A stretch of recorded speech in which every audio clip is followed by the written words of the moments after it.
What's going on? Well, my husband also has been very critical of the president publicly, which is unlike him, just because he's traditionally been a very private person. In 2016, which was known as the year of the tweet, George Conway sent exactly 0 tweets.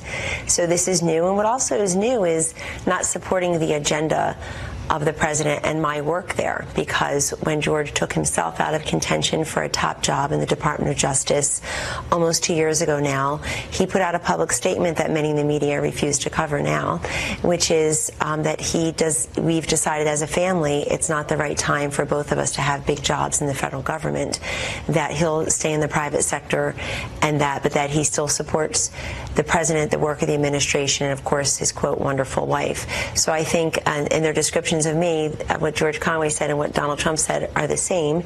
I appreciate the president defending what he thinks is unfairness. That I'll leave that up to him. I was raised, though, in a household of strong Italian Catholic women who taught me that you air grievances like that in private, so it is very surprising to see it be so public. Also, I just want to say that we moved here as a family. We have 4 school-age children, so you don't just, I'm their mother. I could never have just come here and been here for 2.5 years without them. So we made a decision as a family to move here. George decided he would like to do something different with his career. I totally supported that. He wanted the Solicitor General's job. That didn't work out.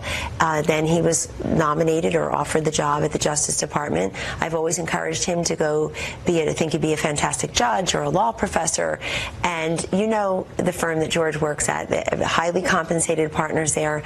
So when a wife of a partner at that firm, now he's of counsel, says, gee, go ahead and do something different, go ahead and do something different. It's great encouragement to go take a government job. Yeah. But we moved here as a family, make those decisions as a family. George was very enthusiastic about moving to D.C. at the time.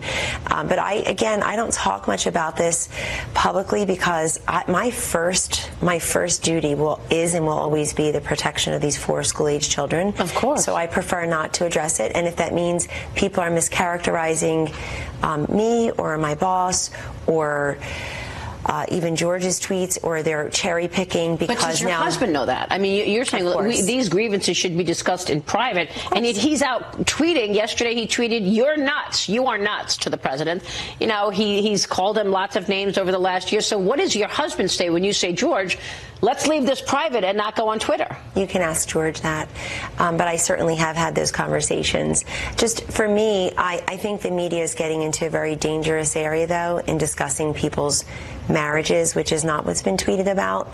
And I noticed a few people yesterday as self-designated marriage experts who we clearly know are not. They are, I guess they call themselves reporters, but what has happened to journalism, really, where journalism has become, for many people, literally their jobs are watching TV, as they are right now, and monitoring Twitter, and then calling themselves reporters. So people are getting dangerously close. Well, actually, some have already crossed the line. I warned about this a year ago, because really until this week, this was my private life, not my professional life. George is he's not Bob Mueller, he's not Jeff Berman, he's not Rod Rosenstein, he's not he's with a TV show. But he's tweeting about the president. I'm just saying he can't effectuate, he can't act on those tweets in a way. And I don't know when the feminists are going to write the story about the unusual situation of a man getting power through his wife, but that's what we have here.